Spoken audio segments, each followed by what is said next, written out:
जवाब तो हर बात का दिया जा सकता है।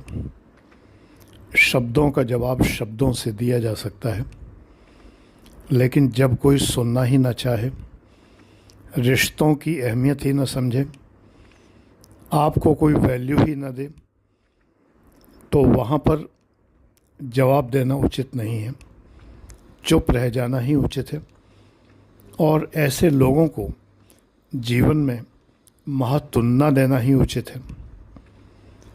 मैं डॉक्टर आनंद प्रदीक्षित आपको छोटी छोटी बातें काम की बताता रहता हूँ। जब कोई आपको अहमियत न दे, किसी की निगाह में आप कुछ भी नहीं हैं, कोई आपकी बात सुनना ही नहीं चाहता, चाहे वो घर के लोग क्यों ना हो, तो उन लोगों के सामने चुप हो जाना चाहिए। अगर घर के लोग हैं तो आप छोड़ तो सकते नहीं, अगर छोड़ने लायक रिश्ता है तो छोड़ भी सकते हैं। कज़िन्स हैं या चाचा मामा फूफा मौसा टाइप के लोग हैं, मौसी टाइप के लोग हैं, बुआ टाइप के लोग हैं, मौसी टाइप के लोग हैं, तो आप छोड़ भी सकते हैं, उनसे कोई मतलब ना रखें। लेकिन माता पिता भाई बहन को कहाँ छोड़ेंगे? एक ही घर में रह रहे हैं तो इग्नोर कर सकते हैं, मुस्करा के टाल सकते हैं। जब कोई आपकी वैल्यू ना समझे तो क्या करना चाहिए? बच्चों ने पूछा है मुझसे कई बार कि घर में कोई मेरी वैल्यू ही नहीं समझता। तो पहली बात तो ये है कि अपने अंदर झांक कर देखिए कि आप में क्या कमी है कि आपकी कोई बात सुनता नहीं है, आपको कोई समझता नहीं है, आपको कोई वैल्यू नहीं देता है। क्या कमी है? किन बातों पर, किन क्रियाकलापों पर आपको ऐसा रिएक्शन मिला कि आपको लगता है कि आपको वैल्यू मिलनी चाहिए थी लेकिन वैल्यू नहीं मिली? ये जो है थोड़ा सा अंतर मन में झांक कर देखिए और देखिए, सच्चे मन से देखिए, निष्पक्ष भाव से देखिए, अपना पक्ष मत लीजिए।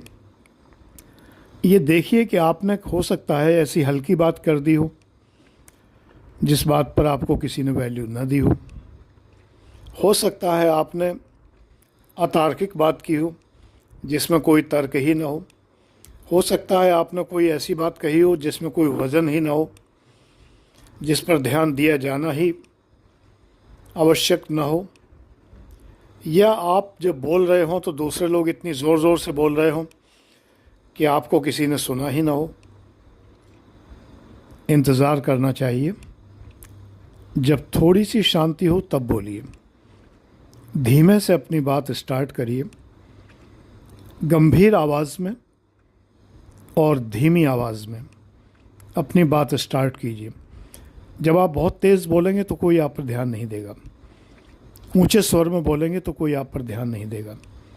धीर गंभीर आवाज़ में जब आप बोलेंगे, आवाज़ का वॉल्यूम जब नीचा रखेंगे तो लोग ध्यान लगाकर सुनेंगे। गंभीरता से बोलिए, जैसे मैं बोल रहा हूँ, गंभीरता से बोलिए। कुछ लोग इतना टनटना के बोलते हैं, चिल्ला के बोलते हैं, बजते हैं, जैसे बोलते नहीं हैं, बज रहे हो, घंटा बज रहा हो। अगर वैसे आप बोलते हैं तो अपनी बोली का परीक्षण कीजिए, आत्मनिरीक्षण कीजिए और देखिए कि आपकी बोली में क्या कसर है।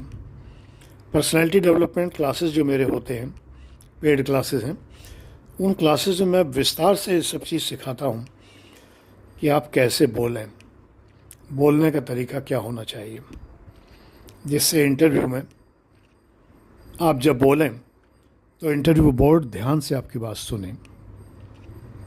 धीर गंभीर धीमे स्वर में सार्थक शब्द, सार्थक शब्दावली, छोटे छोटे वाक्य, कॉमा फुल स्टॉप का सही प्रयोग, पैराग्राफ बदलने का सही प्रयोग, ये सब आपको आना चाहिए। जब आप बोलें तो ये ना कहें कि मेरी बात सुनो, मेरी बात सुनो। ये कहकर आप अपने को हल्का महसूस कराएंगे। ये मत कहिए कि मेरी बात सुनो, मेरी बात सुनो। जब एक सेकंड की शांति हो, सभी लोग जब एकदम से चुप हों, तब आप बोलिए, और तब आप जब बोलेंगे तो सब सुनेंगे। तब आपको ये शिकायत नहीं रह जाएगी कि कोई मेरी बात सुनता ही नहीं है। लेकिन फिर भी अगर कोई आपकी बात को इग्नोर करता है तो चुप रहिए, शांत रहिए।